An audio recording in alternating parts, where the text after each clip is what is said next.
Oke, selamat datang di Kampus Impian Kita episode perdana. Nah, berhubung kita sebentar lagi bakalan kuliah, kurang lebih di bulan September nantinya, kita bakal sharing-sharing santai dulu, cerita-cerita dulu soal Universitas Ciputra. Karena kan pasti banyak pertanyaan, UC itu apa sih, kok tiba-tiba ada di Makassar? Gimana sejarahnya, gimana awal mulanya? Nah, kali ini saya sudah kedatangan Bapak Dr. Insinyur Tony Antonio, Master Engineering. Beliau adalah Chairman dari UC Makassar, yang juga dulunya adalah Rektor Universitas Ciputra Surabaya dari tahun 2006 sampai 2017. Halo Pak Tony. Halo. Bagaimana kabar Pak? Baik, sehat-sehat semua. Kalau boleh tahu Pak, awal mulanya terbentuk UC atau Universitas Ciputra ini gimana sih Pak? Jadi sekitar tahun 2005 ya, kira-kira 16 tahun yang lalu mungkin lah, kami ketemu dengan Pak Ci, beberapa orang gitu kan. Pak Ci men-sharingkan visinya bahwa dia ingin membuat sebuah universitas. Dia bilang juga begini, kalau saya membuat sebuah universitas tentunya dengan tema kewirausahaan atau entrepreneurship, karena kalau tema lain mungkin kurang cocok bagi dia, tapi kalau entrepreneurship karena dia memiliki dan bisa berbagi gitu. Jadi intinya adalah bahwa kerinduan Pak Ci untuk membentuk entrepreneur ataupun sarjana-sarjana yang entrepreneurial.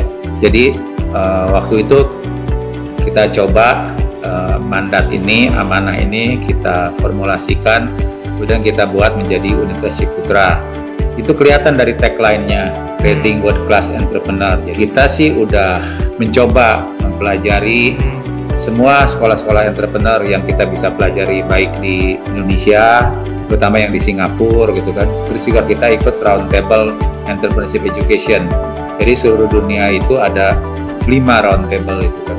Nah, salah satunya di Asia, ada yang di Amerika, ada yang di Eropa. Kita ikut yang di Asia supaya kita punya teman dalam membuat kampus-kampus entrepreneurial itu bagaimana. Jadi amanah Pak Ci itu kita terjemahkan ke dalam beberapa hal-hal teknis ya seperti universitas, kompetensi, izin, akreditasi, itu yang berkaitan dengan legal ya. Kemudian juga yang berkaitan dengan konten. Di Thailand itu ada sekolah entrepreneur yang bagus, di India juga ada, di Amerika juga ada gitu. Kita belajar dari situ, jadi lewat roundtable itu kita belajar. Tapi ternyata entrepreneurship education itu beda-beda. Yang bagus di Amerika itu dibawa ke Asia nggak bagus. Misalkan kalau dibawa ke Singapura nggak cocok. Yang Singapura dibawa ke Jakarta nggak cocok juga. Yang Jakarta dibawa ke Surabaya nggak cocok juga.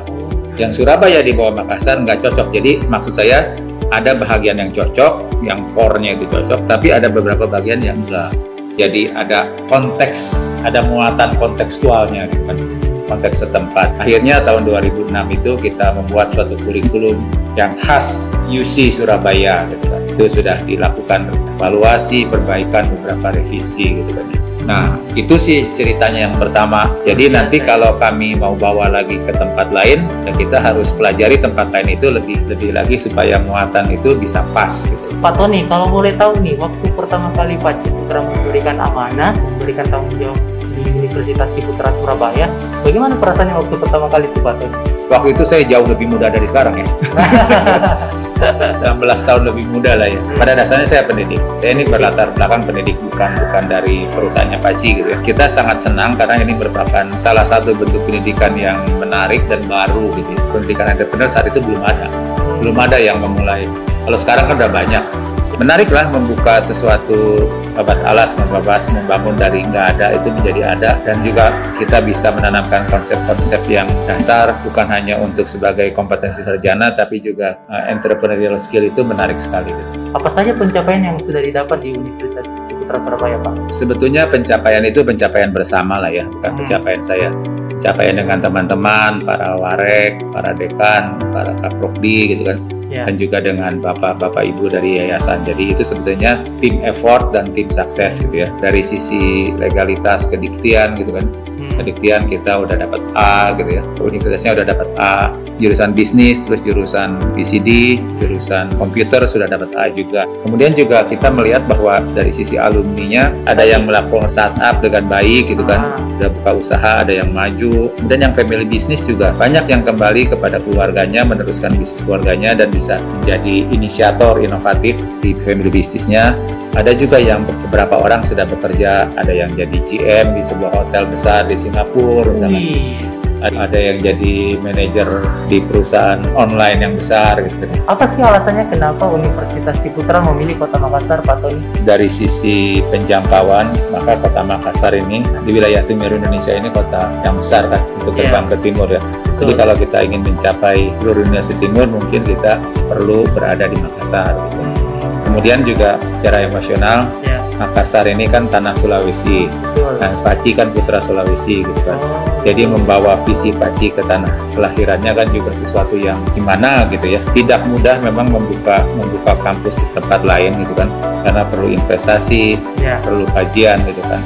Dan kami melihat bahwa Makassar ini suatu tempat yang sangat ideal untuk merintis pendidikan yang mempunyai muatan-muatan entrepreneurship. Sebagai pendidik saya merasa sangat senang bisa masuk Makassar gitu kan. Waktu ngobrol-ngobrol sama bapak-bapak di lembaga layanan Dikti juga mereka melihat bahwa ini jualannya beda dan merasa sangat senang kita hadir di sini karena memberikan warna yang lain dalam pendidikan gitu.